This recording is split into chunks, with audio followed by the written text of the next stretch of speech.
Hey guys, it's really rainy out there today. Who's getting wet? Who's getting drippy and droopy in their drawers? Who's getting real chilly under the collar? And who's getting ready to be heated up because of all that mess? Let's get hot on SmartLess! SmartLess.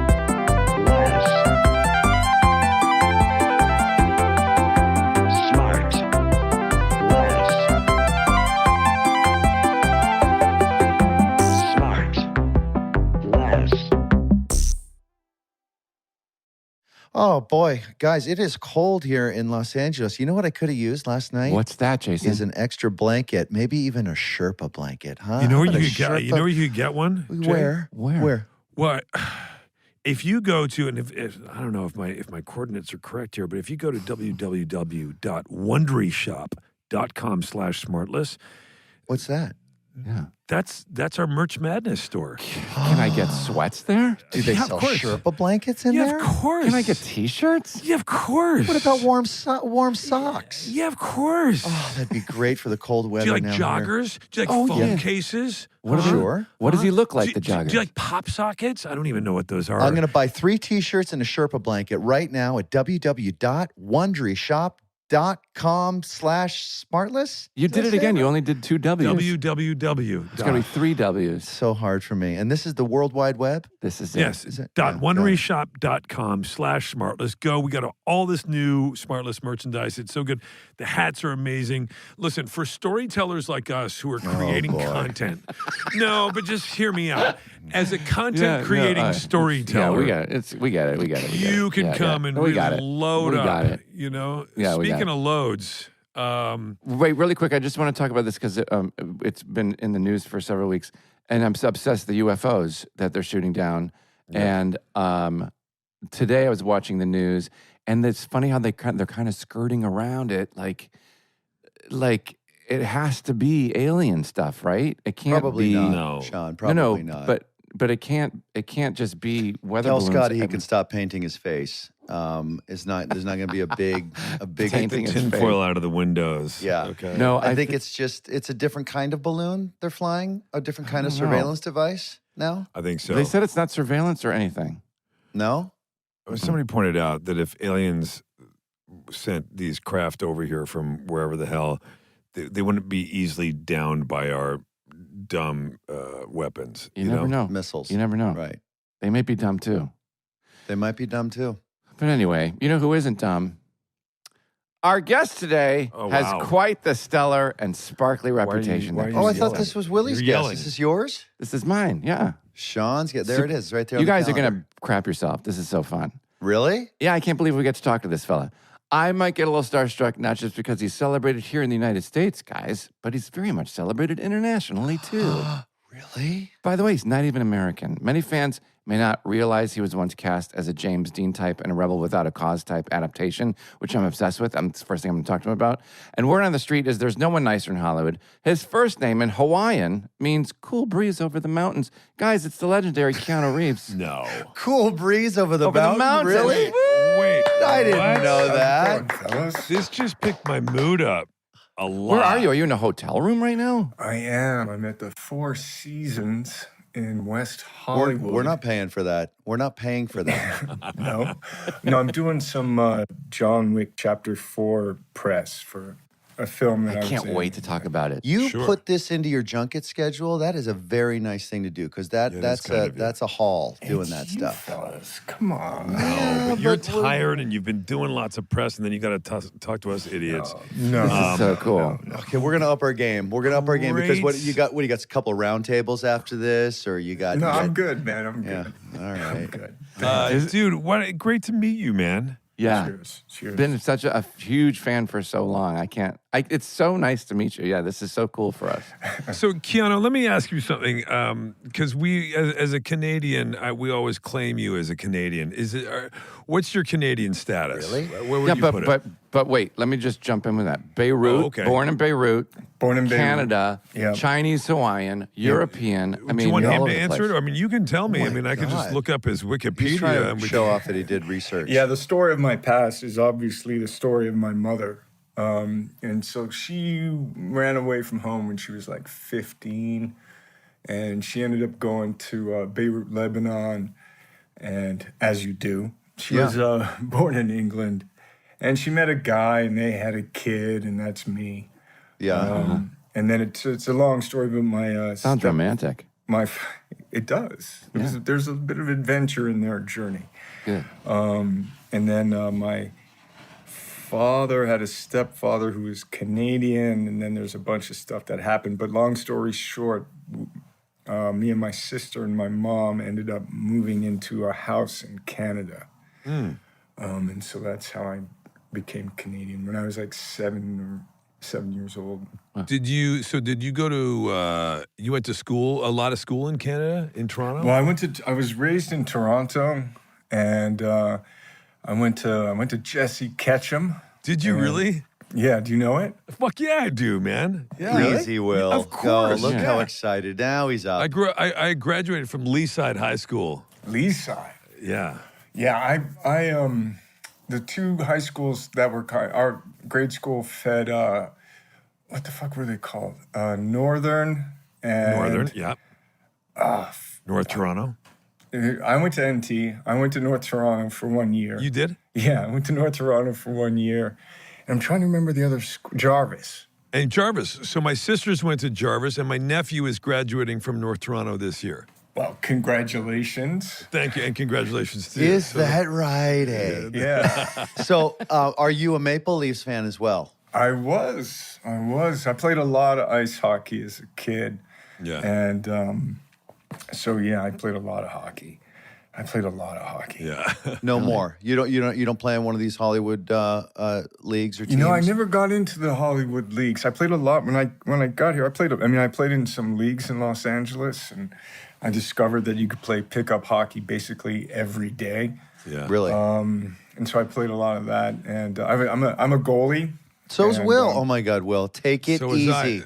I played goal at North Toronto at the rink there at North Toronto, right? Nice rink. Yeah, Nice rink. great Good rink. ice. By the way, you should be noted. I got an email today from somebody I know here in LA saying, "Hey, do you want to go and play pickup?" They call it pickup hockey. Of course, we call it shinny. But do you want to go and play some pickup hockey in this league? And I said, "Man, I just wrote back like 2 hours ago. I was like, I'm too old, man. I can't." No, but what if they're old too, and then everyone takes it easy in the corners? Everyone's old. Yeah, but and then you end up you fall or you take a bad hit, and then you're like, "What the hell am I doing, man? What am I doing out here? What am I doing?" And then I went to 4 different high schools in Wow. Toronto. So I went to North Toronto for 2 years, and then I went to a performing arts high school. Got kicked out of that. Sure, Really? Then I went to De La Salle on Avenue Road. dude. And Dude, that Here he comes. De La Salle's on Farnham, and I grew up on Farnham.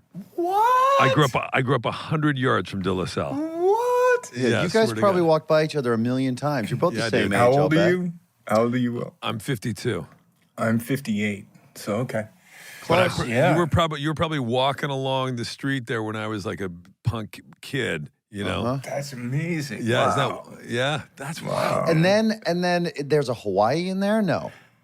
Oh, I'm sorry. Yes, my father's Hawaiian, so he grew up in Hawaii, and then he got into some trouble, and so he ended up going to Beirut, Lebanon, too, and that's where he and my mom met. Where did your mom go before Beirut? Where was she? She was born in England, and she went to Paris. Wow. She was interested in fashion and design, and so I think she worked at a fashion house atelier. So And you guys just moved around constantly. yeah. Even in Toronto, I got a lot of gypsy in my story. Yeah, you got a lot of good stuff coursing through you. Yeah. Is your is your sister in the arts? She's in the equestrian arts, Okay. Whoa. or she was in the arts. Yeah, so she was into horses, training horses, riding, could do anything, everything on a horse, and that was her deal. And my husband, Scotty, he is an army brat. He moved 17 times before he was like, 20 or something like that. Wow. But moving around made him want to desire to be stable in one place and never move again. Are you like that, or did that upbringing make you feel are you drawn to like different experiences all the time? I I think both.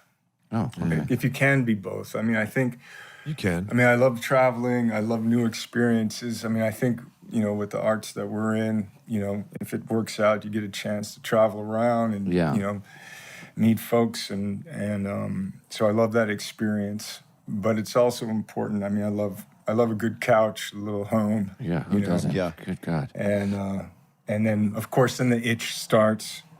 Yeah. Yeah, And then it's a exactly. fever, and then you're distracted, and then How you're long? like- How long are you good on the couch without any work or without any work that you know is coming up? Because Jay that's just a wants to different measure it. thing. You just want to measure Yeah, it to yours? that's Yeah. like if you know work's coming up, like you have a start date on something. I can sit on my couch for 6 months, but if I don't know anything's coming, I'm about 2 weeks. Oh yeah, you're an unemployed. I call it the working on working. Yeah. You know, it really depends on what the journey you had before you're unemployed. Right. You know, like if you if you have like if you've been working and it's been really intense for 5 or 6 months, you know, you come out of that. You know, you might not be thinking about being unemployed and working on working for a day or two, but you could do months. Yeah, you don't do you do jobs that they shoot a lot of nights. There's a lot of action. Yeah. There's Yummy. weapons. Yes. You love but I that. mean, like Yum. you don't have like easy days on your movies. No rom-coms for you. No, well, I like a good rom-com. I got to work with Ali Wong. I did a couple of days on an Yeah. Ali Wong show. She's you funny. know, I've done. She's amazing. And but no, I've had the fortune to do some pretty epic shooting. Like, I mean, working on Matrix 2 and 3 was 22 months. Oh, my God. And all the John Wicks are like that. That ain't no phone in. Yeah. No, there's Yeah. no phones. I remember seeing that first John Wick. Well, first of all, I mean, now that you've opened, you open up. Yeah, I the had a bunch Matrix. before that, but So, we'll get- okay, well, I mean, everybody's got a bunch. I mean, Go do John, it. Jesus, why are you go nuts. arguing with me? I want to talk to And he's Keanu. tired. He's not going to deal with that one. I'm really tired. And so I remember being in New York, 1998 when Matrix came out, I want to say. And I didn't know that. I That's know, because I crazy. have a weird thing with dates. And I couldn't have been more blown away. I had no preconceived notion because we weren't inundated at that time all the time with the phones and stuff of leading Right, up to and stuff. So content, and yeah. you could kind of go into a movie clean and just for what it was. Fuck, man, that was such a game changer for me, that movie. Did you Keanu. know while you were filming it with the effects and all of the stuff that it was a game changer? I mean, you never know while you're making something, but Yeah. I knew with the Wachowskis, the directors, I knew their vision was extraordinary. I knew the Yeah. script was extraordinary and the cast.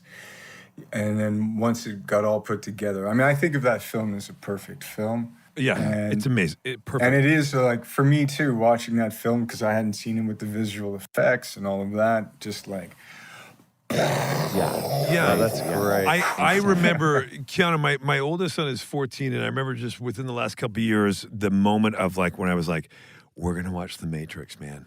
And he's like, well, and I go, we're gonna watch that because I wanted him to have the experience that I had. But you know, but you've always been in the greatest sense of the word, and I don't have a better word than this, but a real director snob, like in the way that like you don't work in Keanu Reeves vehicles, you work in director vehicles. It seems like to me, like you really appreciate someone who's got a real plan, a real vision, and you kind of work to service that as opposed to, yeah, I want to be the star and let's just find any director that'll do. Is that yeah, I mean, that's kind of you to say. I have, obviously, as you guys know, I mean, you want a director with a vision, and I've had the chance to work with some directors who have been able to realize their vision in such extraordinary ways, and so to be on those sets, to be working with those artists, is the best, man. You know, Keanu, it seems to me that you have the choices that you have seemed to make all the way through a very long career, you have done so much different stuff. You know, certain people, you can see them, they get sort of into a theme thematically throughout their career. You can see this sort of through line. You've done stuff, you have just zigged and zagged and consistently done different stuff. And maybe that's, I don't know, maybe now I'm going to draw the line back to like your upbringing, sort of moving around a lot. Like you like new experience, new stuff. You've done period stuff. You've done the action stuff. I'm thinking of Speed with Sandy and, you know, and then You can't pigeonhole you. It's Bill Yeah, and Ted's and- Excellent yeah. Adventure. Yeah, Bill and My Own Ted's, like- Private Idaho. dude, it's fucking. Now, It's first of all, crazy. Bill and Ted's Yeah. Excellent Adventure. I mean, that was a game changer. One for of the you most and your career. quotable movies. I mean, I was a teenager. I was 18 or something when it came out. We were fucking dying. I'm glad. We watched it a million times. But yeah, so you start and you do all these different things, and it seems like you have like a thirst for that. It kind of goes into like taking jobs for the right reasons, right? Like, is that something that, are you constantly being like, yeah, I want to do something that I haven't thought of, or that's scary, or that's... Yeah, for sure. I mean, growing up is, I always wanted to do as many different things as I could. That's the hope, right? And I find that, oftentimes lead roles have certain expectations on them, and whether in any genre, and then there's also times we're working in independent or being, in supporting roles. You get to kind of do some interesting kind of nooks and crannies and have different voices, different tones, and tell stories in different ways. So that if you have the fortune, if you have the opportunity to do a studio film and then an independent film or something like that, then it's the cinema, getting a chance to play and again, just tell different stories and play different roles and try and do that. By the way, I don't know if anybody ever brings this up, but Dracula is one of my favorite movies of all time. Yeah. I think Dracula, I mean, I don't know. I got kicked in the teeth, and maybe deservedly so for my English accent, but they made, anyway. No, one of my favorites. One of my But favorites. I think, but my English accent aside, I think that's a wonderful film, and I think Incredible. Francis Ford Coppola made a work of art that was maybe a little ahead of its time. Yeah, it was amazing. I mean, the performance, Gary Oldman. Yeah. God, Amazing. so Amazing. good. Oh my God. Yeah. Are you do you remind your team constantly to sort of find really interesting things as opposed to super lucrative things or star vehicles or things like that, or can you take responsibility for that? Because it just seems like everything you do is always interesting, and it's never down the middle. That's very kind of you to say. But it's true. It's I mean, true, I'll, man. True, yeah. and I'll bet you get a lot of offers to do things that would be a lot easier, a lot more predictable, a lot safer, a lot more lucrative, perhaps. And so, has it been the same team forever, and they just kind of know what makes you tick, or? Yeah, that's the representation story is been pretty consistent with the people I've worked with over the years, but that's changed over the years as well. But I think, at least for me personally, it's always been like kind of what I was talking about, like how can we have a variety? What's the filmmaker? Where's it being made? And again, what's the script? What's the story? Yeah. What's the role? Yeah, because like, first of all, where'd you get the bug to do it? Because when you were in... Why are we artists? The unlicked cubs. Yeah, exactly. Yeah. Because when you were in Toronto, like Cubs. when people like you that just are transcend, whatever. We just said it a million times how incredible your career is. Is it something that finds you, or you find it, and why? I kind of grew up in a showbiz background. My mother was a costume designer. Oh. I had a stepfather who was, at the time had just finished directing some plays on Broadway when I was a little bean. And then growing up, my mother says that I came to her when I was 15 and asked if it was okay if I'm an actor. At 15? At 15, and she said, "Yes, of course, son, whatever you want to do." And then And then I started, so I was pretty self-motivated and, enrolled in a theater arts program, which you might even know it was up by North Toronto. Leah Poslin's theater group. I don't know if you ever came across that, but yeah. there was a wonderful person there named Rose Dubin. But anyway, so I was super self-motivated. I auditioned for the Performing Arts High School, and I was at the library, I was reading, I was just, taking acting classes, Uta Hagen, Respect for Acting. I'm 17, doing the Stanislavski, the voice work. I ended up getting an agent at Leah Poslin's because I was playing Mercutio in Romeo and Juliet. And so I guess that was my first big break. Oh, that's cool. And you're like, this tastes pretty great. Yeah, I got an agent. I started doing some commercials. Sold some cornflakes and some Coca-Cola. And you drove all the way out here by yourself from Toronto, and you're still not an American citizen, which I think is kind of cool. I get It's it. cool and not cool. But I got in my first car when I was 20, and I drove to Hollywood. And of course, when I got here, they wanted to change my name. And, Really? Yeah, they were like, Keanu, it's too ethnic. And I was like, Oh, Lord. I mean, literally, like the day I arrived. I mean, I remember I had driven across the country, and I remember they told me, and I was like stomping up and down along the beach in Santa Monica, going, "What the fuck?" Yeah. Right. Yeah. And then and then I was like, okay, well, what's my name gonna be? And I was like, Templeton. Or like, anyway. Did they pitch you any names, or did they ask you to go think up some? Yeah, so eventually I came up with my first and middle initial. So I was Casey Reeves. No way. No For way. a couple of... That would work. Yeah, That would Casey be good. Reeves. Oh, my God, please. But then... You'd be a great Casey. No, man, but then I had like auditions and they'd be like, Casey... And I would wouldn't even look up. And eventually I went back to my agents and I was like, I can't change my name. Like one of the first play I ever did was I was playing John Proctor. And one of the lines is just like, because it is my name, because I can have no other. And I was the Crucible. That's a signal. I was in the Crucible. And I just, that was just running through my head, And so with Ted, was Bill and Ted's the one thing that really how did that come to you? And that, because that kind of put you on the map for us to know who you were, right? Yeah, I think for me, probably, another big break that we all need is, I was in a film called River's Edge. Yeah. Oh my God! Right, dude. right. Of course. With Crispin Glover. With the amazing, beautiful Crispin Glover. Yeah. Dude, that movie What I is. do for my fucking friends. Anyway, and to watch that artist work, talk about being and seeing an artist kind of deal with what the expectation of a role could be, or how you could even act, how you could even be in a scene. For me, was a revelation.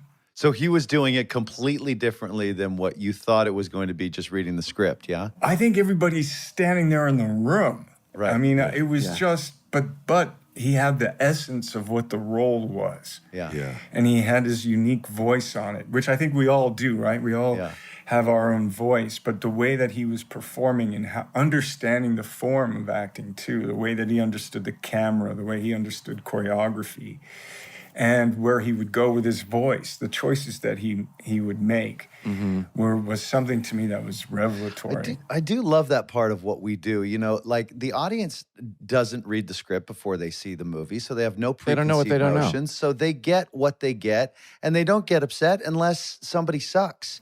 And, usually people don't suck, That's true. the people that are taking these big swings, and you just but I bet if the audience would think for 1 second, if you read all these lines on a page, Would you imagine this kind of performance?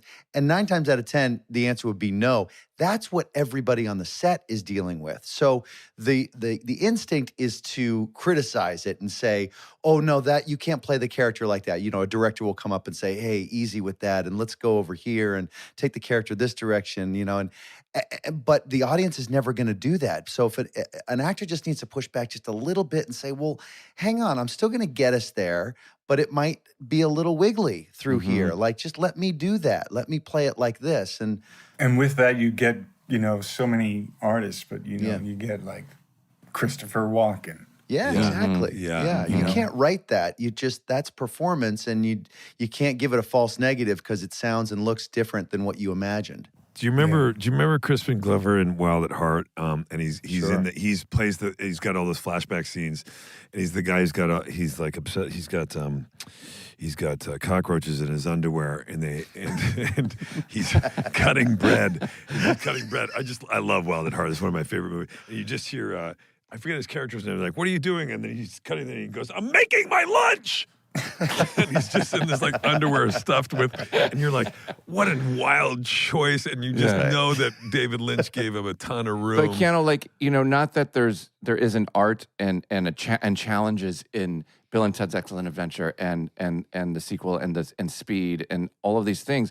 They are, you know, what people call, you know, popcorn movies, but they're just as difficult of roles and movies to make. Did you have any kind of trepidation from being so trained to going into these kinds of things and worrying about the perception of them? At the time, no, man, I was trying to work. Yeah, for sure. And, for sure. And I loved, like, for the script of Bill and Ted's Excellent Adventure, the audition process for that film is like almost legendary. I mean, I think everybody read for that, and it was. Oh, really? But I got to meet Alex Winter at that time, and we just had one of those things where you're both in the waiting room to go audition, and you're like, hey.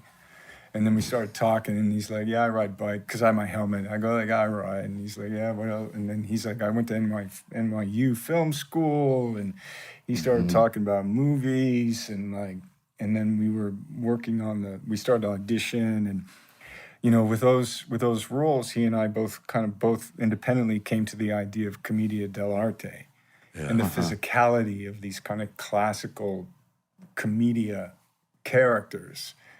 And so, like, there was Bill and there was Ted. And so what was the physicalness? How did they play off of each other in a kind of Punch and Judy kind of way? But like, and so we had an instant kind of vernacular and a way to approach these roles that was really exciting and hilarious. Yeah, it was just so much fun to play those. And that was something that you guys, first of all, written by the great Ed Solomon too, right? I mean, great writer, Chris Matheson. Yeah, just so. And was that once you guys kind of keyed into that? You know, like you said, there were so many people auditioning for it. Was it just like you hit it? George Carlin. And then you have George Carlin walking. Oh, George Carlin. I forgot that Carlin was in that too. Yeah. What was that like, man? Man, he was so nice. He was super low key. He and Alex would go talk politics and do all of those things. Yeah. He was so lovely. I remember he's one of the few people I've asked for an autograph, and I was kind of like, sir, can I have an autograph? And he was like, sure. And he wrote, Keanu, fuck you. And then I was like, oh my God, George just said that to me. I was like, cool. And I took it so personally, and then I found out down the years that he would actually write that to other people. Yeah. It wasn't special. But it's special that you did that, man. Is there somebody that you got over your years, other than George or these people, that you were just completely blown away, starstruck by? Gosh, so many. So many. I mean, I asked for an autograph from Lou Reed for a friend. Mm-hmm. Sure, for a friend. He was just like, shoo. And then he kind of scribbled it. I think I gave him carved it into your hand. Some pathetic piece of paper. But he's like, yeah, sure. Yeah. Dude, what do you think about it seems like, man, again, I just love you've just had such an interesting, like, really, really unique trajectory in longevity, and then it seems like the last couple of years, people. I feel like every 5 years, people reappreciate you. Like a new group of people are like, "Oh my God, Keanu Reeves!" And the last couple of years, it's true, and people go like. And then you've just become this thing in the last couple of years, like everybody has recognized, and it's obviously because of a lifetime of being a good guy. People are starting to really recognize that about you, and you've kind of crossed over. And I don't mean to embarrass you into this kind of weird. Look, man, whether you like it or not, and you can avert your eyes so you don't have to look at me when I say this. You've been a sex symbol for a long time. None of us have that weight, and now Welcome to the club. Yeah, and then you've kind of, you've kind of gone, Sean. and so you're like an actor and a sex symbol, and then you've now gone into this kind of like iconic status, Old like guy. with culturally. No, I mean, by the way, you're 58. I know, you look I'm not coming exactly on to the you. You same. look great Yeah, for yeah, 58. He is actually a great match for you, though, Will. I mean, think about his passions. We would be great where if, he came if either of from. us were gay. We'd be perfect for each other. But it must be kind of a bit of a trip because you're like, I'm still me, and you haven't done anything different. You get up every morning and have your coffee the same way, and then all of a sudden you're right. Has it been kind of trippy in a way? Yeah, I mean, I think all of us have kind of had the experience of the before and the now with communication. Yeah. And so I think, certainly now, in the now, to your point, Will, I mean, I think right now I'm nice is nice and can be super nice. And I'm really grateful for it. I do know that is fickle. Yeah. But I think memes and stuff like that. I remember the first time someone showed me sad Keanu, and I was like, "What is this?" Yeah. I was used to paparazzi photos, but I wasn't used to a paparazzi. I could see how I was used to tabloid communication, right? Right. Yeah. Right. And so that was the before, and now the now is something else. And, and for me, I was just eating a sandwich, and I was like in editing, and I was like kind of like down, and like, and I came up with in order to kind of self-preservation, it was like, you can see a picture that can tell 1,000 words, but that's always not going to be all the story to tell. Right. But in a meme, that kind of lensing or focusing, and then the way it gets shared or transmitted. Anyway, long story short, that was pretty fucking funny. Yeah. But, and weird. It was funny and weird, right? It's fucking weird. It's weird. And like, here you are on a candle and you're carrying a lamb. And, Do you ever think about the kids today who are coming up who are, think about like when you were coming up and you were doing Bill and Ted's and all these great movies and you shot out of a cannon. Can you imagine having to have the scrutiny that there is now? Yeah, no. I mean, it's scrutiny and responsibilities, right? Right. I mean, I think... And you're a kid, so you don't know anybody. So you're kind of dumb. We're all dumb when we were kids. Yeah, I unfortunately kept that going. But I mean, I do. I mean, I've heard of just a lot of artists having the pressure to be on social media in order to get a job. Right. Right? Like to even get in the room. How or many have an followers do they audition. have? And the following kind of aspect to the kind of capitalistic idea of it. But I mean, I bet it's tough. But also I'm sure it's pleasurable for some people too, right? Yeah. So and there's artistry to it and involvement and creativity. But I think the now is definitely more intense pressure on your private life than the before. Yeah. I mean, the before had a lot of pressure too, but I think the now is even more. Yeah, for sure. Well, I mean, when you said you were 58, it's like Keanu Reeves is going to be 60 in 2 years. You've gotten a lot of shit done. Yeah. I mean, You've been busy, motherfucker. yeah, I know, but I haven't hit the 100. I want to be. I haven't hit the 100. I want to be 100 too. That's no, my no, goal. but 100 years old, but also 100 films. 100 films. Oh, how many you got? Yeah, I don't know. I think I'm in the 70s. Yeah. Wow. Well, you got time. You got You time. got plenty of time. Just don't get stuck directing a bunch of them, and I know, you'll, right? You'll That lose a takes bunch so of time. long. Yeah. Wait, speaking of though, okay, so I want to get into John Wick because I have a bunch of questions.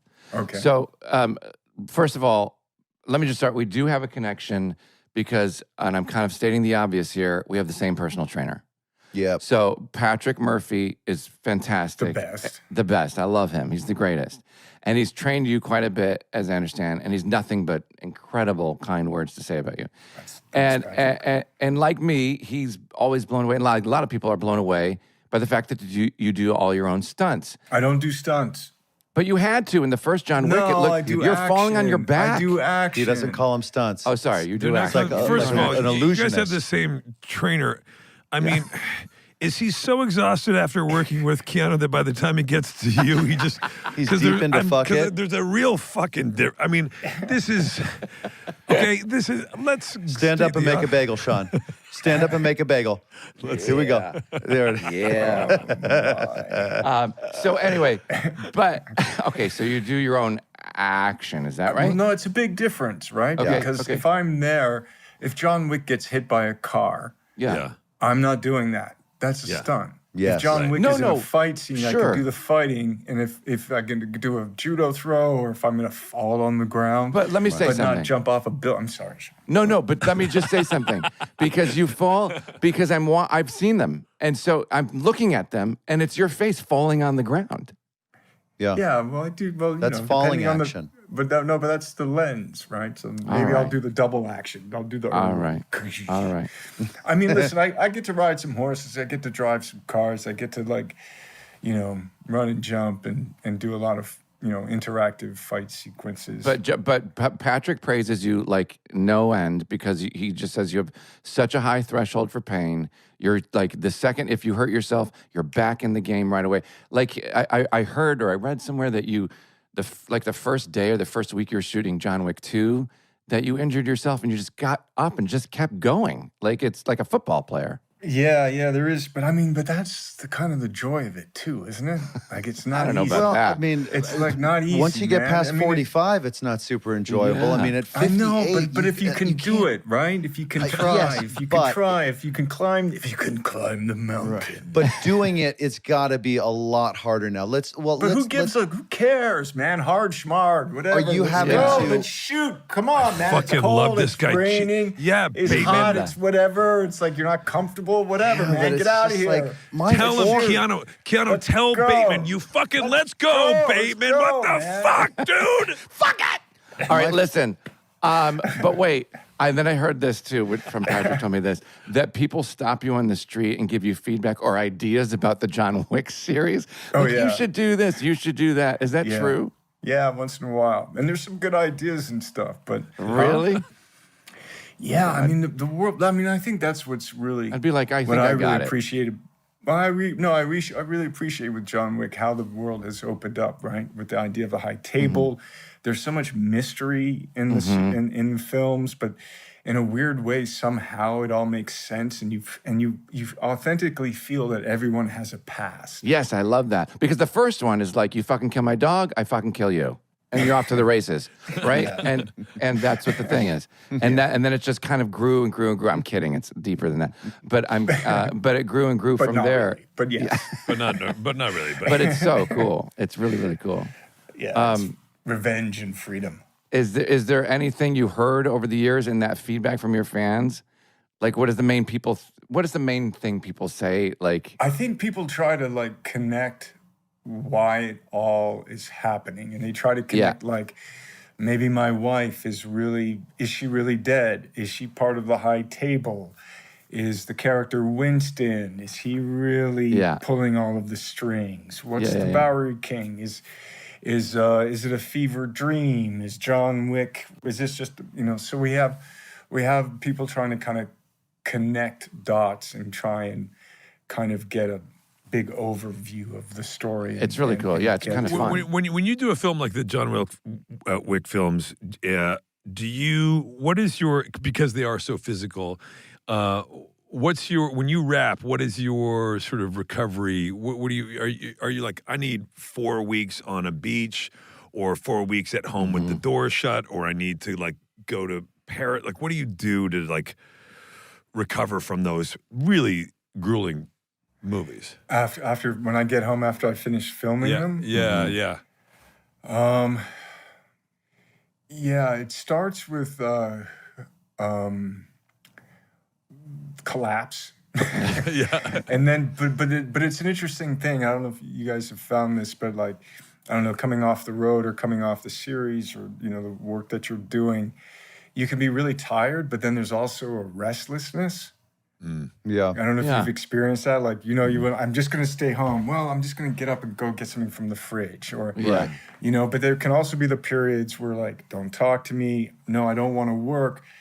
But then you're like, but there is a restlessness. And then once I get through the restlessness from it, then it's like I go into a world that I don't quite understand, in the sense of like, how do I rest? Or who am I? What is the meaning of life? What am I doing? You're trying to reconnect with people, you know, because making films of that kind of time scale, you're in a time machine. You know everyone around you. Then you go away and you go down the river on your kind of independent journey. They're going down a river, and then you have to meet up at the other side of that, you know, the distance of travel. So much of their lives have gone on. Yes, you can have contact, but you're not involved, you know? And so it's kind of in a weird way syncing up to those around you and syncing back up to your life, you know, at the same time that you're totally exhausted, restless, questioning everything. And then, of course, you have the fear and desperation of being unemployed. Yeah. And then you want to, you know, then you're back into it. Is it as much of a draw for you as it was when you were just trying to make something of your career and something of yourself and carve something out? Because it seems like you're very respectful of life itself, like the real stuff, as opposed to, you know, career stuff and making fake life. And having done so much, do you start, and I'm sort of projecting myself, right? I mean, I'm 54, and you start thinking about, well, we're closer to death than we are to birth, and like, Oh, you know, sorry, no way, 54. well, I'm just, you know, like, at what point do you like, what's the right ratio, you know? Do you think about, well, there are certainly, I'd like to play a role like this and a role like that, or direct this, or go do a play, or whatever it is. Like, do you have certain things you still want to check off before you take a bigger Before I die? bite of life? Yeah. Before you kick it? Before I kick it. Yeah, I mean, to answer your question, I guess part of it is I still love acting, and I still love the creativity of it. Yeah. And I still have ambition and hope. Yeah. And I still want to do good work and work with people. And so I still want to do that. And I love the goal of 100. That's 100. Yeah, and when I want to be 100, that would be fun. Yeah. Any big thing pulling you in life? Like, do you have certain places you'd like to travel to? Do you have a sport you'd Well, I'm like hoping to do a play master? on Broadway. Yeah. I mean, I haven't done that. So Yeah. I'm Whoa. gonna do that. There you go. That sounds good. Like Sean's got his Sean's play playing opening at the soon. Tabasco Theater. It's going to be hot. Tabasco. Yeah, Isn't they that sponsored it. the Belasco? Oh, nice. How do you know that? Oh, How do you know that? Isn't that? The Tabasco. Hey guys, check me out at the Everything's hot. It's Tabasco. a hot night at the theater. It's a hot theater. You come in cool, you leave hot. Hey, Listen, I feel like this would be a generic question for anyone else other than you, but what's your favorite action movie? Oh, shit. one of your favorite action movies. Or one would of be them, easier yeah. to answer. Oh my gosh. Oh my god. And was there one? You'd and, think I'd have that like Yeah, ready up my something. sleeve, right? Yeah. Like, oh well, here's the list of the favorite action. Come on. I don't think I do. I don't have one. Okay, well, what do we mean by an action? Like, you know, there's I action. mean, because there's- it could be it could be Bruce Lee and Enter the Dragon, Or it could be okay, Raiders that's of a the good Lost one. Ark. it could be you know? Raiders of the. It could be Rollerball. Oh, you Is said that an action movie? rollerball. Or is that Sure it is. a science fiction? Yeah, no, that was good. No, but you almost said Raiders Could of it the be Lost Ark. Chitty Chitty Bang Bang? I mean, Yeah. I don't Yeah, know. that car gets hairy. I mean, I don't know. I mean, but Sean, I guess to define. answer your question, I mean, I grew up, like, what is there, like The Towering Inferno? I mean, what about all of the chariot movies, right? Yeah. What about the Westerns? What about, Gumball Rally. what action movies are we what about, I guess formative, I don't mean just people like moving in a scene. I just meant like people fighting. And things. I know. I mean, I'm I kidding. know where I know. they're fighting and blowing stuff. I'm kidding. Good for you, Keanu. I don't Sean, know. define it. I mean, Listen, Keanu, John Wick 4, right? 4. There's 4. There's It 4. it was released in March, and it's how great is? I can't wait to see it. that's kind. Yeah, I Thanks. can't wait. I'm a big fan of you and those movies and all your movies. We've taken up a lot of your time. Thank you for being here. We love you. You're the man. You're absolutely You the are. man. You're Yeah. very cool. Fellas, thank you very much. Nice to meet y'all. I'm jealous that Sean had you as his guest. You've been on my wish Yeah. list for like 2.5 years, so I'm so I happy you're here. can support that. Yeah, yeah. Stop ducking me out there. I'd like to spend more than just 57 minutes with you. Yeah. Nice. Cheers. Come man. have dinner with us one night, all right? All Yeah, right. that'd be so Okay, fun. that'd be Cool. great. Thank Yeah. you. All right. Do you live in Los Angeles, Keanu? I do. Okay, I do. I'll just text me the address. All right, All so right, cool. All right, we love you. Thank you for being here, pal. Thanks for doing this, right. Thanks, Keanu. man. Thank you, Cheers, buddy. guys. Thank Take you so care. much. See you, pal. Bye. Hey guys, it's Keanu Reeves. Yeah, that was Keanu Reeves. Did you recognize him? I did recognize him. He has not the guy, changed. he's not changed a bit. 58 He looks years old. exactly the He's same. 32. He looks 32. Jason, you look like his older brother. You son of a You know what I mean? Bitch. But wait, how he kind of skated over the fact that I know he didn't. Well, I call them stunts, but action sequences, whatever. He has too much respect for this for the people who do He's stunts. so unassuming. He's just- so unassuming, and it's all real. But I'm not dissing them. I'm just saying, take after take after take, movie after movie after movie, your body just I don't understand. Can you say? Can you guys relate to this? When you were younger, did you have like? I didn't have an older brother, so but I had guys who were like my dad, my godfather's son, Ward Brown, was my idol, and he was he was like 3 years older than me, and everything he did, I wanted to do. He played everything because I like looked up to him. I was like, blah blah blah. Keanu, I could see, is one of those guys that he's like a few years older and like, I just want to do it. What's he doing? Like, Totally. He's Totally. like, right? And he's got that, he lives in that same space Yeah. for me. I feel Totally. the same way about Pitt. I'm like, and everything, oh, hey man, how's it going? Yeah. What are you doing? Like, Yeah. yeah, we're just, no way. I know. I They're will like, do that. It's like a cool factor. Yeah. I'll never achieve. Yeah. Yeah. Yeah. Well, you started out nice with it. You shared the same body instructor. What's his name? Body instructor. What's it called?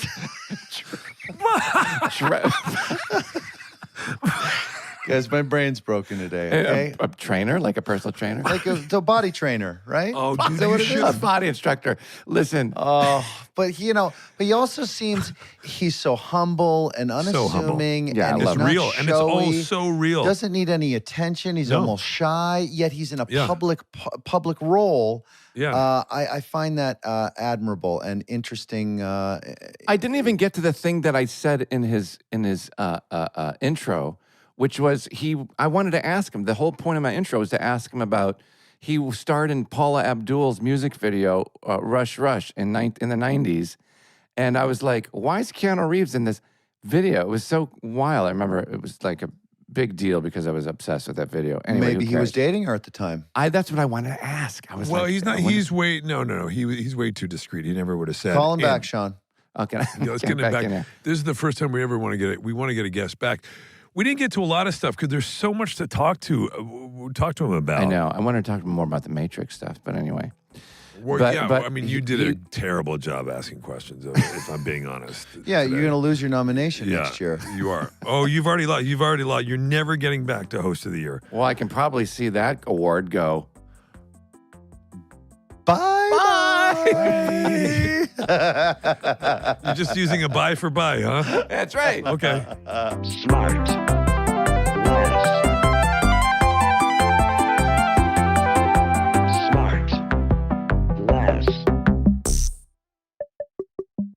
SmartLess is 100% organic and artisanally handcrafted by Rob Armjarv, Bennett Barbaco, and Michael Granteri. SmartLess. Hi.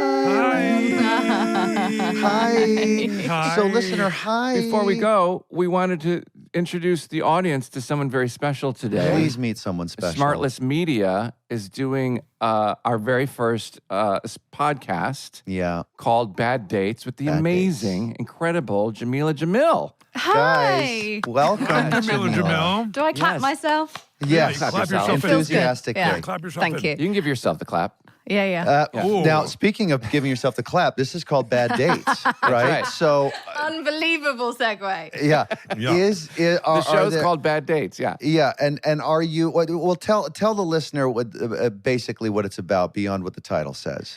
It is relatively self-explanatory. It's just me and some of my favorite comedians and people coming on to disclose the sordid details of the silliest and weirdest and grossest dates they've ever had. And the reason I love this subject is because it's very bonding. It never fails to ignite a conversation wherever you are. It brings barriers down, but also there's just a democracy to it because it just doesn't matter how hot you are, how smart, how rich, how famous. No one is exempt from a shitty fucking date. Right. But I would guess that you have never had a bad date because you seem to know how to communicate in any way possible to make it all work. Like you can answer the questions or you can ask the questions. Like some people just don't only know how to do one.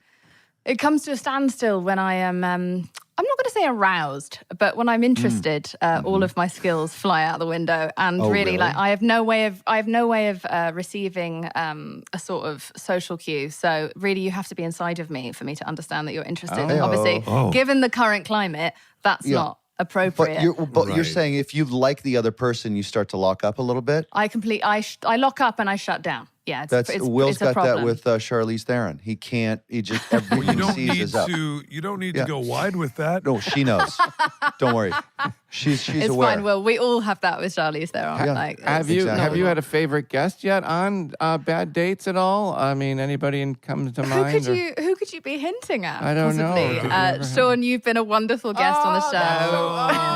Sean, well, give us a taste, Sean. What was your? Well, I don't want to worst ruin date? it, but it starts out with me meeting a guy in a bar with workout pants in a bar. And we're both super drunk. We go back to his place, and before we get to the goods part of the story, he asks, do you mind if I microwave a burrito really quick before we go at it? I swear to God. Not a euphemism. He wasn't asking Not a you. euphemism. By the way, I would have that's loved it if what he Conan said, "You cool if I shower real quick before we keep talking?" Yeah, it was a real dream. Sean was on with Conan O'Brien. We've had Tig Notaro. We've had Nikki Glaser, Tig. Margaret Cho, Paul Feig. Wait. Conan's been on a date? I know. Just That's the one. Yeah. And it was a disaster, thankfully. So he came on the show to talk about it. But it is just it is quite astonishing how much I've learned about a lot of very famous people and also just how many people have shit their pants on a date. I don't know if that's something that any of you have literally shit their pants. No way. It's actually like, it is the great equalizer. The arsehole is the great equalizer of humanity. And I think it's been overlooked politically, but we've uncovered it on the show.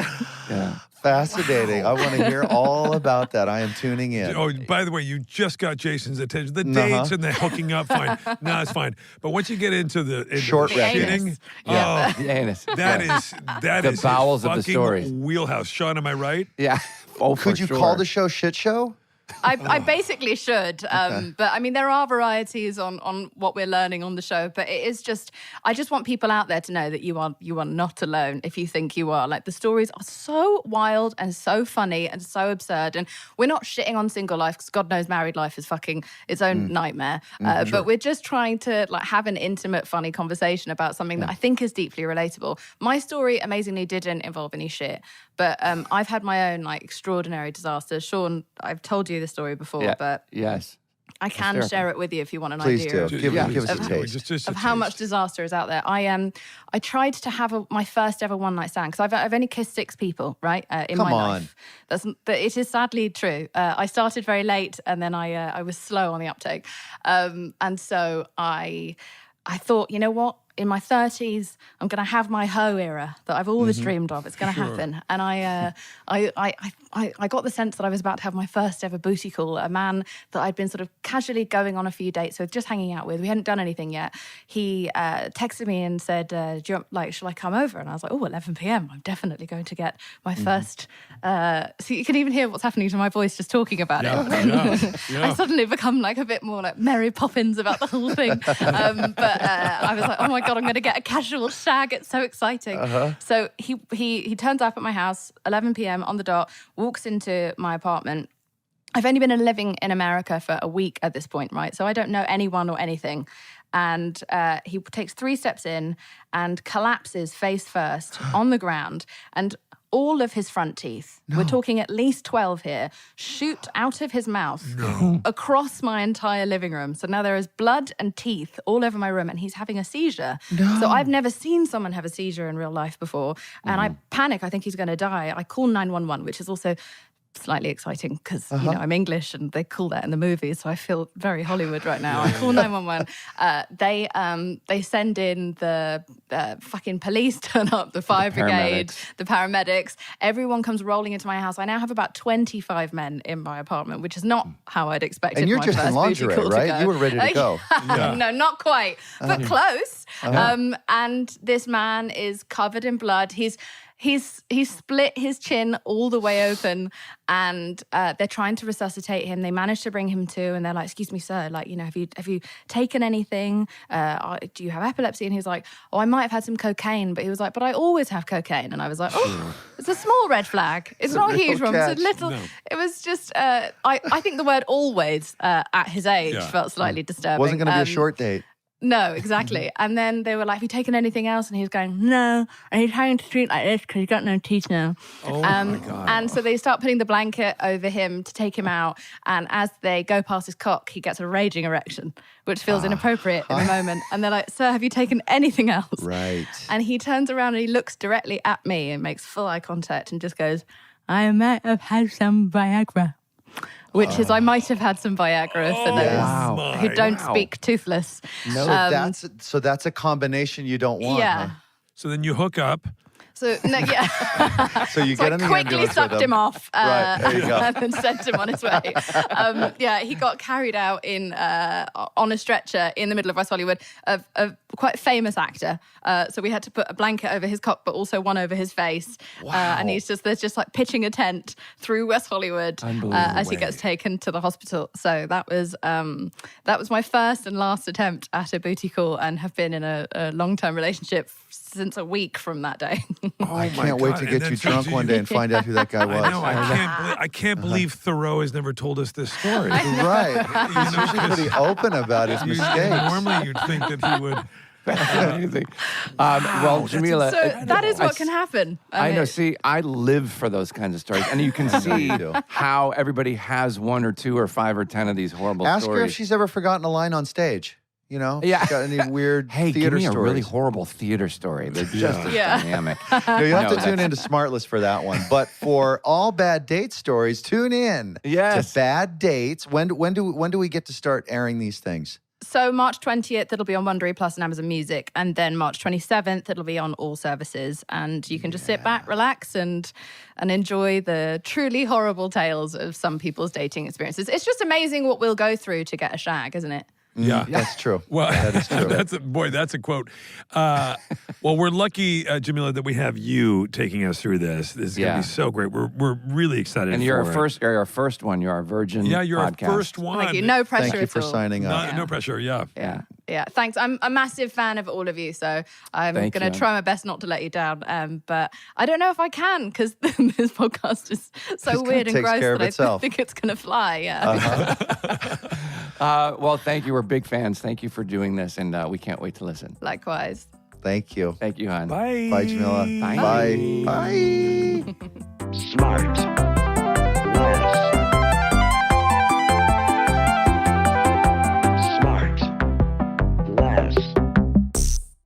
Hi, my name is Amanda Lund, and I feel you go, girl, about being Matt Gorley's spouse. Is that referring to you? Are you the girl going, or am I the girl going? I'm Or am I the girl? I think, okay, maybe it's Sona saying you go, girl. You go, girl. Hey. Yeah. Can a guy say you go, girl? Or it's not as cool? Yeah. I know. It's not as cool when you specifically say it. Yeah. But a guy But can I also say it. you go, girl, Oh, meaning leave. That's bad. Yeah, that's bad. not good. That's So, not good.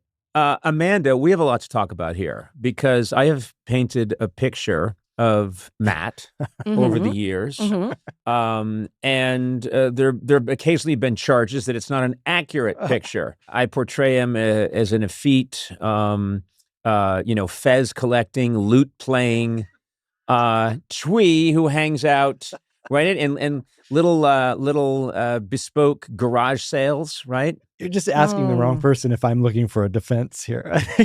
But of course, I'm a caricaturist, I don't paint portraits. I make obscene caricatures.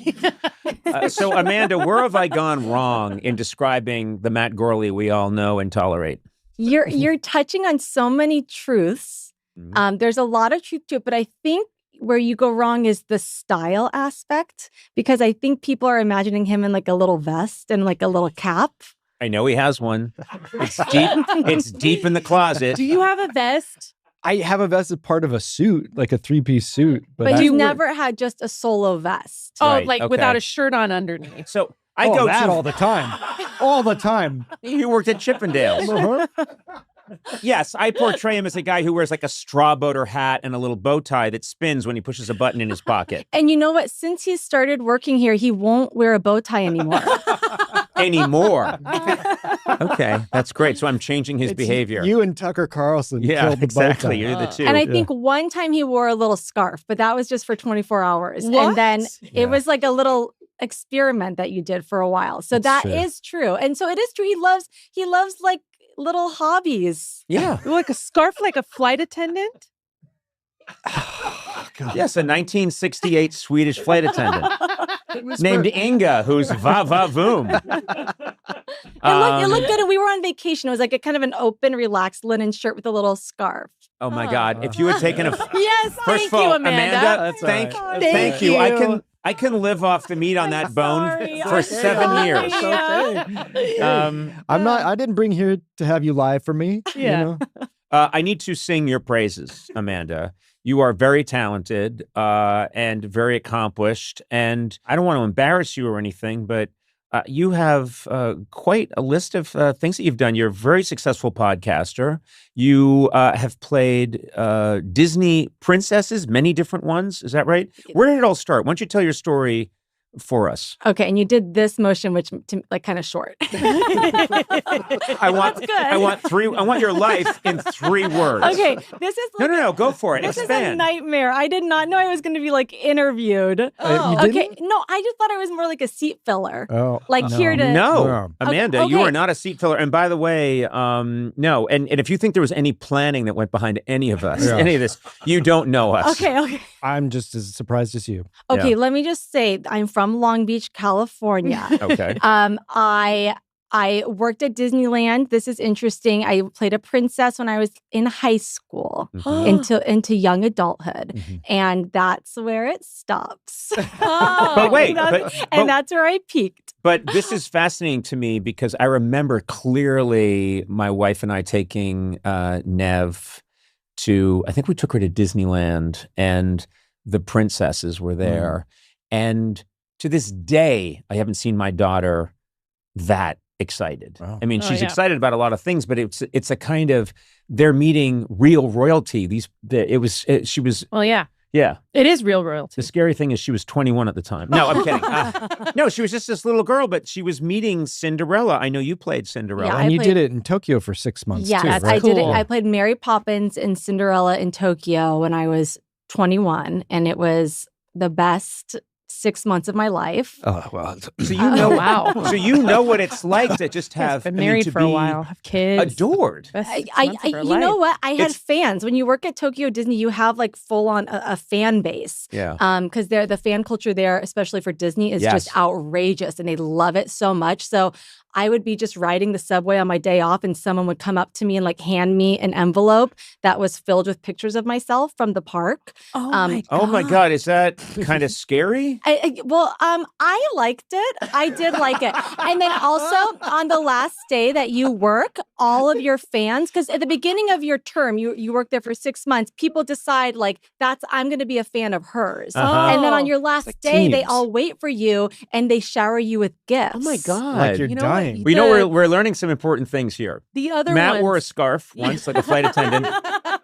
And Amanda likes men to photograph her from a great distance. Yeah. And then hand her the photos in an envelope. It's nice to have, you don't get a lot of pictures of yourself, especially as a mom, you're always behind the camera. Yeah, it's true. Through shrubbery. I was gonna say, I know there's like a distinction between the ones that have to wear the heads and then the ones like you who are just, it's your face. Yes. So is there like a legit hierarchy? Well, okay. When I worked there, yes, but it was just a pay hierarchy because a face character, you get paid a little bit more, but you don't get paid as much as what Matt did at Disneyland, which was he was a talking trash can. Yes, they And know. Unbelievable. They know. Unbelievable. Pushed the talking trash can, and he got paid, no joke, like 3 times as much as I was making as a princess and Is working. it hazard pay? Because people are constantly jamming a half-eaten burrito I into your... wasn't in the trash can for the 100th time. You know what? Were you on your knees like waddling? So you weren't inside. I think that's where you really should get the big bucks if you were inside the trash can. I So was walking around with a really smart scarf on. Yeah. And I had a little remote controller in a bag, and so I was nearby with a microphone hidden in the crowd. And it's a remote control. Are you controlling the motions Yes. of the? Wow. Okay. So it was like early drone work. Yeah, so you could see why I was at a higher pay grade. No, I don't see that. No, I don't either. No, the princess. Is it true that the military is They're the interested in weaponizing these trash cans? Just to go defend Ukraine, just we're going to saw- send 10,000 trash cans. Could be 10,000 Matt Gorleys Doing improv? doing No, improv. no, that would kill him. Yeah. Improving That them would to kill death. Good improv is a powerful weapon. It's true. What? You have done many podcasts. Yes. And they're very creative. They involve character work. I mean, let's face it. We sit here, we babble like chimps, and somehow we get away with it. But these are very creative podcasts. Can you tell us a little bit about some of those? Oh, yeah, sure. Okay, so when I met Matt, this is a long time ago, like he was already podcasting because like he was one of the first, as we know. But I also was kind of podcasting from my little apartment in Thai-town. My original podcast was called Trading Movies with Craig Kakowski and my friend Maria Blasucci. And so they would each give each other a movie to watch the other one had never seen. And I was just the host. So I would they were of different generations, too. They were so, of different yeah. generations. So that was my very original podcast. And I didn't even know what was happening. I just knew like I was talking. And and I didn't know anyone was listening or anything. And then, yes. And since then, I have my life's work is called The Complete Woman. And that's a character piece based on my muse, who's a love and marriage expert from the 1970s. Her name's Maribel Morgan. It's a real woman. Yes, Yeah, and yeah. she's a real woman. And I found this little book in a used bookshop. One afternoon, it had just a rose on the cover called The Total Woman. And I cracked that thing open and I was like, ooh, this is amazing. It's like the most insane marital advice. Yes. And so I do a play on that in this Right. You podcast. inhabited, this inspired you to become this woman. I am her That's now. a great idea. But it's Yes. as if these albums were found. So it sounds like a record from the 60s. It's kind of vintage and it's all produced. It's so good. Yeah, it's really fun. And I love doing it. And it takes a lot of work because I edit it and do all the sound design. So it's been a while since I've done a season. Amanda is a more legitimate, I will Yes. know, Matt's super legitimate podcaster. I'm a total fraud and you're a total fraud, Sona. No, you guys are the real deal. That's very cool. Yeah. Well, I can get on the little computer and do a little sound design. So that's She's a big gunning for deal. my job. Is this woman still alive? You know what? Last I checked, she was, and she's now an artist, and she does like paintings of horses. Give me an example of some of the advice this woman was giving women in the 70s Tell or them the about the 60s. cellophane So, okay, yeah. So this woman was a direct response to second wave feminism. She was like, no, it's ruining marriages. Like we have to get away from this. And it was based in evangelicalism. Is that the word? Yeah. Okay. And so she was basically like, we can't be feminists. It's ruining our lives. We have to empower ourselves to make our husbands happy. Yes. Okay? No, you're going to like some of I this feel stuff. heard No, and seen. Conan's legit gonna like some of this stuff. And so, okay, one of her. Okay, how about this? The only way to stop a man from cheating is to let him cheat with you. Okay, and like she means like she means get a wig. Yeah, get a wig. Yeah, get a wig. What was telling Liza, get a wig. In some Get a cases, wig. wasn't she dressing up like a Native American or yeah, something? but she calls it an Indian princess, and guess what? Her kids love it too. Oh my God. Who is this And then lady? tell them about the cellophane. Okay, and then another one of her ideas, and she was on the cover of Time magazine. Okay, this woman was a sensation. Oh, wow. Yes, Okay. she people know her if you ask a woman Yeah. of a certain generation. Yep. So she suggests if you don't have the money for a full-on costume, just wrap yourself in cellophane and go-go boots with nothing underneath and answer the door when he gets home from work with a crisp martini.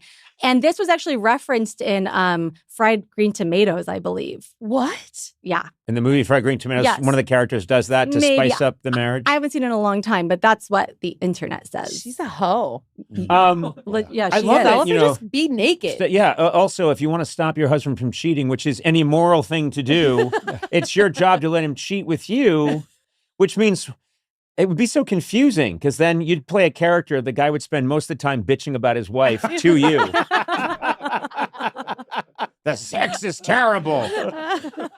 Well, that's too bad. Oh God. It's so strange. So she's dropped all that now. I don't know what the lady's up to, but I just love her. And I hope she's still with us. I'm going to Google it after I leave here today. I'll send you guys an email with an update. If you could Please put it do in that. the show notes, can somebody Now, link to it? I'm going to ask you some personal questions. Has Matt ever come home just steaming mad about Conan and his that prick? I can't believe I had to put up with him today. And then you have to give him a martini and wrap him in cellophane? Does that ever Just happen? shut him up. Yeah.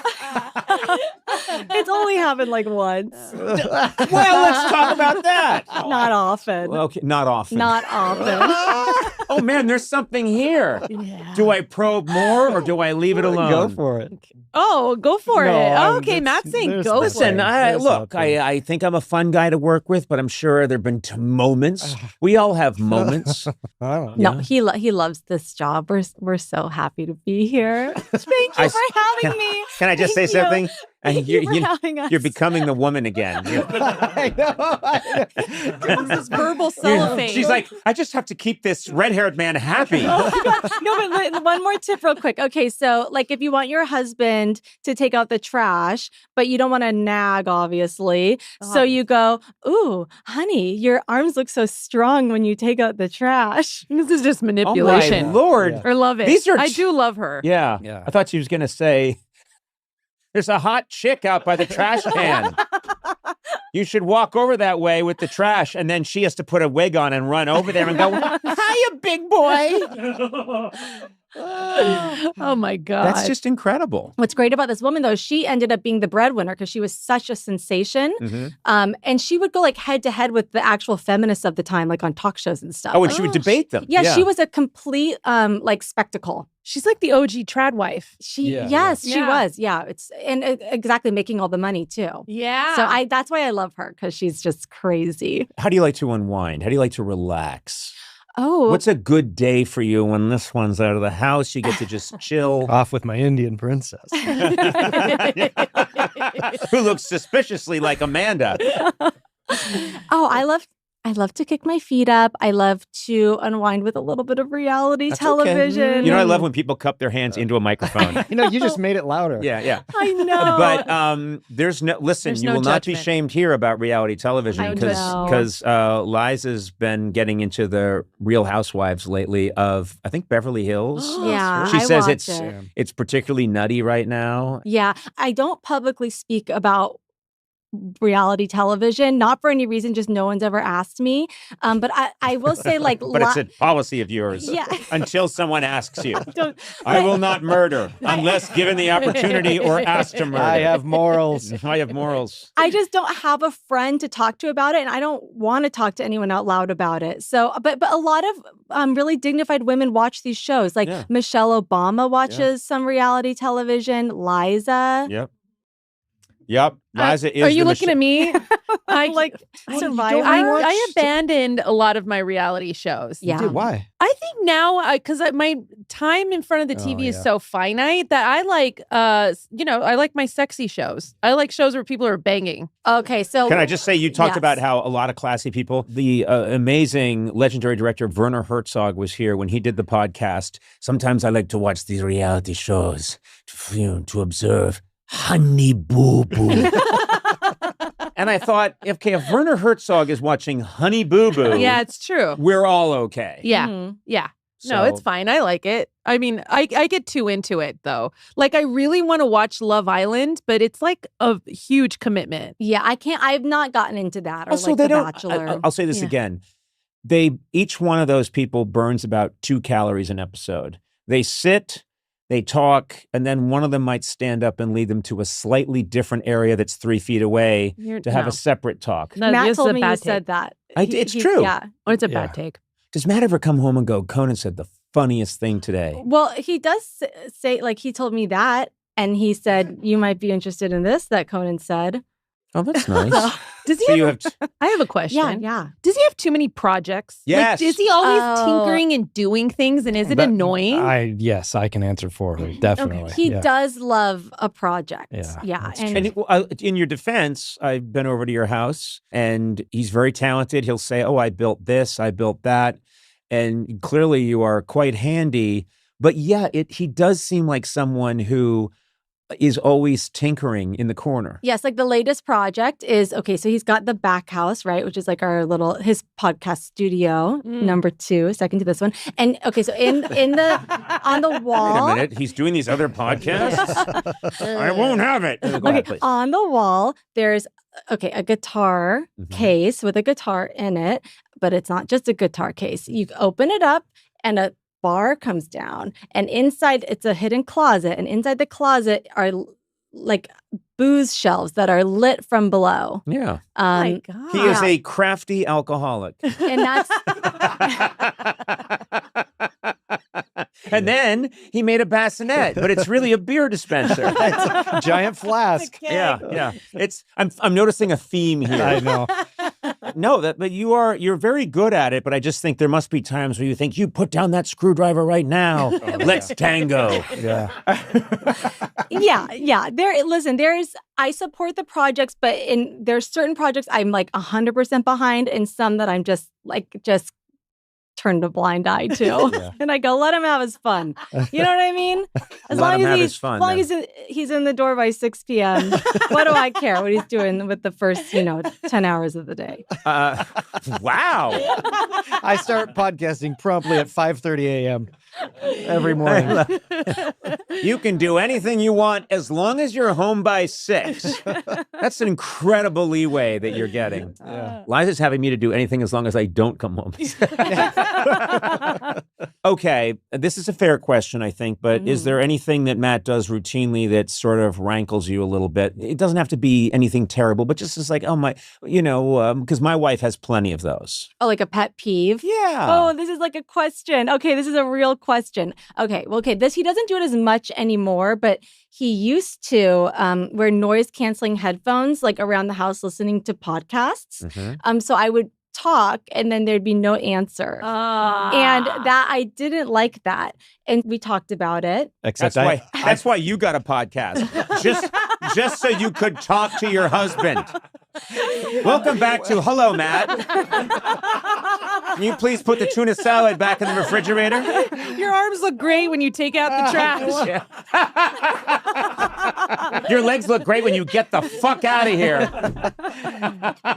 We had a serious discussion about it, but I was wearing noise-canceling headphones at the time. Oh my God. But now what he does is he just plays them out loud on the phone. Wait, not that often though, do I? Do I need to scale this back? Listen, I'm cool. I'm easy peasy. I'm like, No, this is. I'm being put on the spot to say a pet peeve. Yeah. I think we the found rap sign just No. came up here. No, we found this is an area where maybe there could be some improvement, and I think of this series as a little bit of marriage counseling. Yeah. It's a chance, and the healthiest marriages can use with a little discussion. Yeah. Except for mine, or maybe I can talk, but I don't want anyone else typing up. Oh, you guys will like this. Okay, so this is like my talk show story that I wanted to bring on. Yeah. Okay, so this is something about you that surprisised me. Okay. So Matt and I had been, and it kind of goes back to like the question of like your hobbies and like is he how you perceive him or how you display him on the podcast. Okay, so Matt and I have been dating for like a couple of years at this point. It was in our old apartment, and in our bedroom there was like this old vintage trunk that we were using just as a bench. Like I just thought it was a decorative trunk. Sure. I never thought You sit on it, you put your work boots on, you head out the door. Yes. And I never thought to open it. And so one day I was just like, oh, I wonder if this could be storage for something. And I open it, and inside there are hundreds of T-shirts, novelty Shakespeare T-shirts. And for years, he had been selling these T-shirts, hand-drawn Shakespeare art in these T-shirts on a website. He had a whole website domain, and he never disclosed this to me. You had a secret website? I was not hiding it. The business had withered to a near death. It wasn't even. I wasn't. Oh, really? There's not big money in bespoke, cool Shakespeare T-shirts. What? Explain to me what these even What are. do they look like? Okay, I had this. He still sells them, and he still You still sell them? Wait a minute. He makes. Can you describe? I'm not going to go to him. You can't speak for a second. Amanda, describe just what one of these might sign up. Okay, it was. I just had to say this. It was like a white T-shirt with like a hand-drawn ink portrait of like I don't know, like Hamlet. What happened to Hamlet again? Nothing good. His dad died. And Okay, and Oh, And it'd be married his like a- mom. Am I thinking about No, Oedipus that's Rex? Oedipus. okay, and there'd be like a quote underneath it that was like a joke. Like what? They were humorous. So it was just Hamlet lying dead on the ground, and the quote was "not to be." And so I would sell be these to or not to be. Shakespeare festivals, Yeah. and as like merchandise for their plays and stuff like Yeah, that. Look, I'm not proud. You went to No, Shakespeare but here's what festivals? fascinates No, me. It fascinates me a couple things here. I'm imagining it's not a huge bedroom because you're a young couple. You haven't gotten married yet. She's living off of T-shirt dough from Shakespeare Hey, festivals. we're living in the house that those Shakespeare T-shirts He built. told me he was a teacher. He did not mention that he was running this company. Right. He tells a lot of people he's a Why teacher. didn't you it's- tell her? So Were you Owning a company is embarrassed? generous. No, it had just died. It was. I But wasn't you know what? doing anything. That's why When they're you sitting had in the it- trunk. you know what I love in here? your home. Your wife, fiance catches you your secret activity on the internet late at night, and it's not robot porn. It's watching. It's a T-shirt company with puns about Hamlet. In many ways, it would have been better if I had a mistress. You know Yes, what I mean? Yeah, it would have been so much better. been You'd have been so much better. happier if it was just. It would have been if so it was much just better. you opened it up and it's just hundreds of thousands of VHS cassettes. Yeah, or dildos. If it was just dildos. Dildos. You'd be like, Dildos, I would have been oh like, well, okay. yeah, we can resell these. Hose them down and resell them. I think I just sat there quietly and just waited for him to get home and was like, what do I His say? secret life. And so what did you just said, explain this.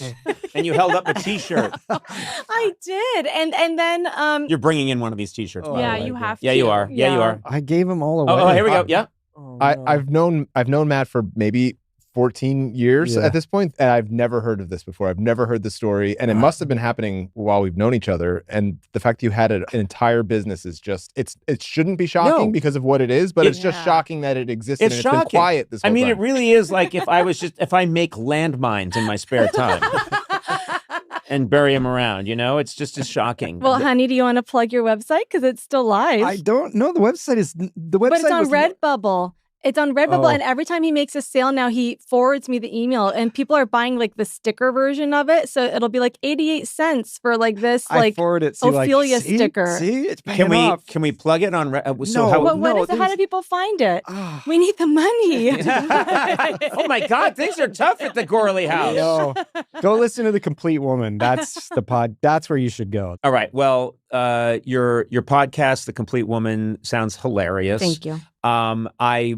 I'm going to investigate this business of yours, Matt, and there's nothing you can do about it. I am curious. I know I've been given the rap like 15 times, but you're extremely entertaining.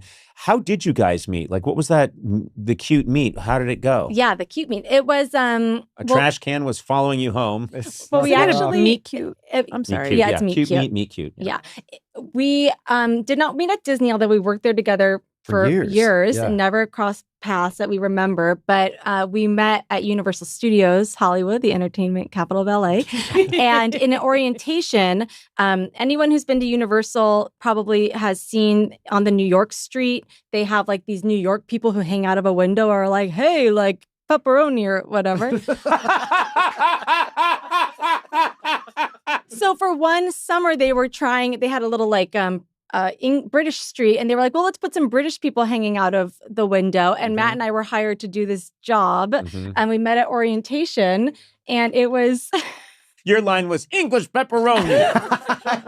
But we met at orientation, and it was like love at first speak. Oh. Yeah, Oh. at Speak. Yeah. So right away. Right away. And then by the end of the orientation day, we were going up, like those big escalators they Yeah, have yeah. to the parking Sure. structures. He and I were on the escalator together, and there was a couple in front of us, and they were both wearing Benicio del Toro werewolf. What's it called? Yeah, The the Wolfman movie shirts, like- bowling shirts. Yes. That had big wraparound graphics of Benicio del Toro as the Wolfman. Right. Yeah, and you I- thought I could make a T-shirt better than that. And I did. And I did. And I turned to Matt and I said, that's going to be us in 20 years. Oh. And then it is. In 5 years, that's what we'll yeah, be doing. that's what we'll be doing. Yeah. That's really That's sweet. Yeah. Also, you brought your little kids in today, which was really sweet. Yeah. That's lovely. Yeah. Our new little baby. That is the smilingest baby I've ever seen. Mhm. Just amazing. And then until I showed up, I started smiling at everybody, and then I was like, "Hiya, kid!" Amanda, thank you so much for coming in. Really cool, and this is fascinating. And then there's going to be an episode where just you guys talk. Wow. Oh, are you guys scared? Yeah, I think we might lose the podcast. We're thinking, I think this could be a problem. But you know what? I'm happy. We ran our course. Yeah, we did it. We did It's it. time for Okay. us to We had a good run. Put us Yeah. down. Put us Yeah. down. We had a Yeah. good run. All right. Thank you very much, Amanda. you. And onward and upward.